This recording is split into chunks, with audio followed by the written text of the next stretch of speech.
Haters demen nih bahasan yang kayak gini. Ada pertanyaan dari klien. Dari aturan itu tidak ada jaminan apapun kalau nggak berhasil ya Mbah. Ya memang nggak ada jaminan apapun. Maka dari itu pikirkan baik-baik sebelum membeli. Loh gak enak banget Mbah. Lu jualan azimat mahal-mahal tapi nggak ngasih jaminan apapun, nggak ngasih jaminan pasti berhasil, nggak ngasih jaminan uang dikembalikan jika hajat klien tidak terpenuhi. Nah, makanya Mbak Wira bilang, hater demen bahasan yang kayak gini. Simak penjelasan selengkapnya dari Mbak Wira.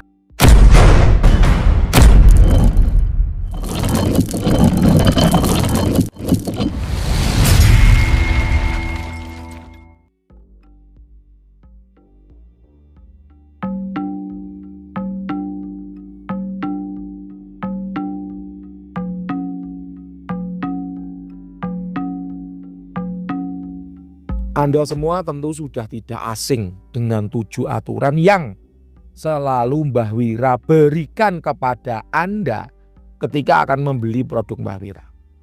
Dan selalu Mbah Wira tanya, apakah Anda setuju? Jika setuju baru silahkan transfer dan proses transaksinya kita lanjutkan. Jika nggak setuju bagaimana Mbah? Jika nggak setuju ya nggak usah transfer. Proses transaksi tidak usah dilanjutkan. Dan itu boleh, tidak apa-apa. Mbah Wira tidak akan marah. Mbah Wira tidak akan maki-maki Anda. Anda sekedar tanya ya nggak masalah. Bagi Mbah Wira dalam jual beli orang tanya-tanya itu wajar. Dan memang diperbolehkan. Harus tanya dulu. Harus jelas dulu apa yang dibeli, apa yang dijual.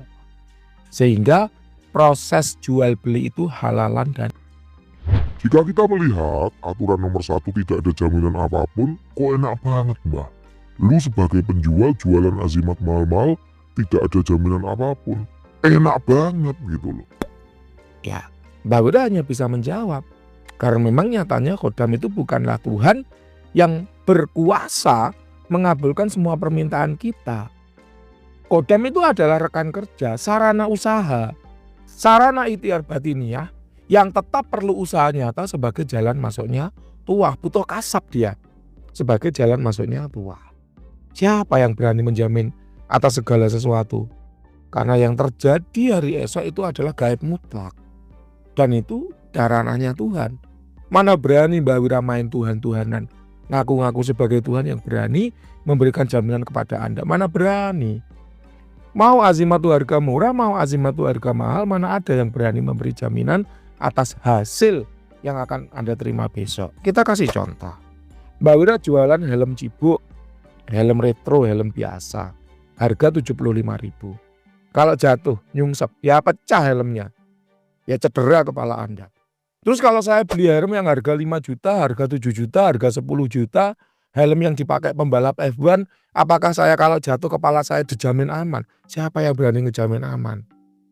Coba perhatikan video orang yang jatuh kemudian kepalanya terlindas tronton berikut ini. Dia sudah pakai helm, tapi at the end of the story mengatakan bahwa orang itu meninggal, tetap meninggal walaupun sudah pakai helm. Sekarang siapa penjual helm yang berani menjamin kalau saya pakai helm ini lalu kepala saya kelindas tronton, apa dijamin saya pasti masih hidup? Apa pasti dijamin saya nggak cedera? Siapa yang berani menjamin? Semua adalah sarana usaha. Nasib baik Anda pakai helm, kelindas kepala Anda nggak pecah. Kalau itu nggak pakai helm udah pasti pecah kelindas kepalanya. Gitu loh, itulah yang disebut dengan sarana usaha.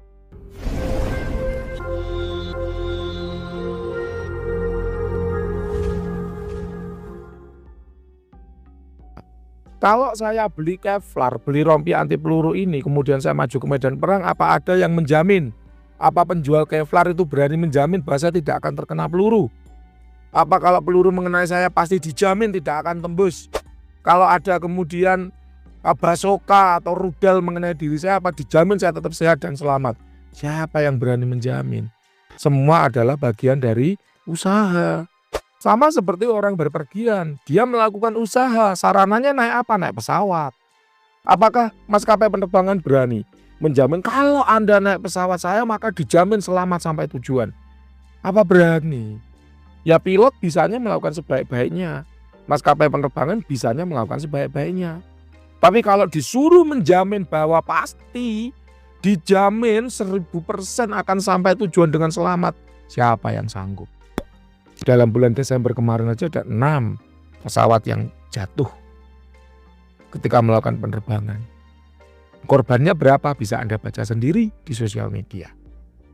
Coba bayangin. Jadi ketika ada orang membeli Azimat kemudian meminta jaminan, pasti akan Mbak Wira tolak. Kenapa? Kita nggak main Tuhan-Tuhanan, Pak. Kita nggak jual nasib. Loh, kok enak banget Anda beli Azimat, katakan 6 juta, 10 juta, lalu dijamin Anda pasti naik jabatan, dijamin dagangan Anda pasti laris, dijamin ya Anda pasti dapat jodoh. Loh, kok enak banget 6 juta beli nasib. Itu baru 6 juta. Pada klien yang tanya kali ini, ya aturannya bukan 7, melainkan hanya ada 4. Jadi bagian sketsa itu tidak ada. Loh, kok bisa Mbak bagian sketsanya tidak ada? Karena klien kita kali ini menawar. Jadi uangnya pas-pasan. Uang saya hanya segini Mbah, apa bisa dibuatkan yang tuanya begini. Loh Pak, kalau harga segitu yang sudah ada sketsanya nggak ada loh Pak. Apa Anda setuju jika tanpa sketsa? Loh, tapi tetap ada nama kodemnya Mbah. Tetap. Apa tetap ada kodemnya Mbah? Tetap. Ada kodem, ada nama kodem, itu jaminan dari Mbak Wira. Tapi kalau Apakah dijamin tuanya pasti jalan? Apakah dijamin saya kemudian pasti dapat jodoh? Apa dijamin kemudian hajat saya pasti terwujud? ya nggak berani Pak. Kalau Anda minta jamin, Dijamin berkodam. dijamin. Ada nama kodamnya. Ya, dijamin. Kalau kodamnya mati gimana Mbah? Dijamin. Boleh klaim garansi. Kalau memang demikian, ada nggak program Mbak Wira yang jaminan? Ada. Nah, itu kenapa Mbak Wira berani memberi jaminan? Karena semata-mata karena Mbak Wira ingin lebih menghargai uang Anda. Namun andai kata boleh jujur, program jaminan itu sudah menyalahi aturan. Kenapa? Karena sesungguhnya tidak ada hajat yang bisa terwujud hanya dalam waktu 1 bulan. Jadi memang program jaminan itu jika dalam 1 bulan hajat Anda tidak terwujud sebagaimana yang kita sepakati, maka uang boleh dikembalikan utuh 100% tanpa potongan. Namun nggak ada Pak hajat yang tembus dalam waktu 1 bulan. Contoh, Mbah, aku punya hajat pingin menikah sama mawar kembang desa. Apa bisa orang jatuh cinta hingga kemudian menikah hanya dalam waktu 1 bulan? Persiapan pernikahan aja pasti butuh lebih dari 1 bulan. Mbah, aku pengen punya rumah, capek ngontrak dan ngekos ke sana kemari.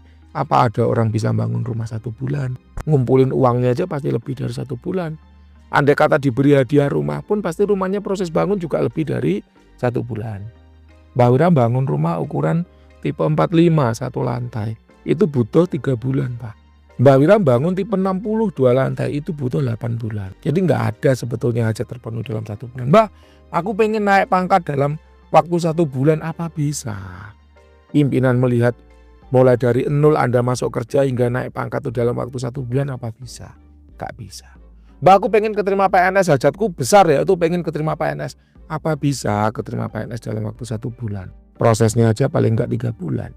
Mulai pendaftaran, kemudian tes CAT, lalu tes wawancara, hingga diumumkan NIP kita keluar, itu butuh lebih dari 1 bulan. Jadi Mbak Wira sampaikan bahwa program jaminan itu bullshit sebetulnya. Karena nggak ada Pak hajat yang terbukti dalam 1 bulan, itu nggak ada. Kamu kenapa kok Mbak Wira tetap memberikan program jaminan? Karena semata-mata Mbak Wira ingin menghargai uang Anda, ingin menghormati lebih uang Anda. Loh, berarti kalau gitu yang nggak jaminan ini Mbak Wira nggak menghormati uang kami? Ya nggak gitu Pak kesimpulannya. Kalau Anda ambil kesimpulan seperti itu berarti Anda tolol.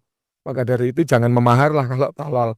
Daripada nanti hanya menguji kesabaran Mbak Wira, hanya berantem di kemudian hari, hanya ribut dan rewel aja di belakang. Jelas ya? Mbak Wira rasa masalah tentang jaminan ini cukup mudah dipahami. Oleh karenanya bagi Anda yang masih mencari jaminan kesana kemari silahkan. Tapi Anda tidak akan menemukan jaminan itu di Mbak Wira. Kenapa? Karena sekali lagi yang Mbak Wira jual adalah azimat berkhodam. Dan khodam itu bukanlah Tuhan yang berkuasa mengabulkan semua permintaan kita. Yang bisa kita lakukan hanyalah usaha, usaha, usaha, dan usaha. Jelas ya? Salam cerdas bersupranatural.